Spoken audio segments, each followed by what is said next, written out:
Tú entregaste tu atención a una pantalla buscando un destello de verdad, pero hoy vas a entender cómo te manipularon en televisión abierta frente a 100 millones de almas. Duele aceptar lo predecible que eres.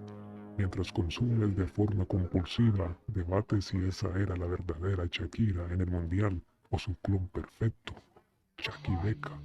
Tu cerebro intenta ocultar una frustración más íntima, el terror absoluto de saber que tú también eres reemplazable en tu oficina, en tu cama y en tu propia vida por una copia más sumisa y barata.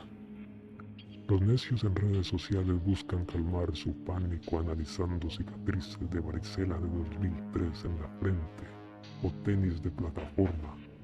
Yo prefiero ver cómo el simulacro se traga tu realidad sin que metas las manos. La fórmula del engaño es quirúrgica. Primero, se ocluye la mirada con gafas oscuras. Segundo, se restringe el movimiento de cadera para sembrar la disonancia cognitiva. Tercero, se alimenta el debate en el vertedero digital para cosechar engagement, pero no se trata de si cantó Dai Dai junto a Burna Boy en el Estadio Azteca.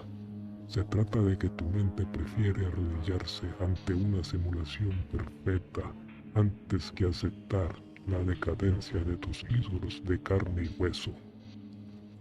La sombra que vigila tus decisiones ya sabe tu respuesta.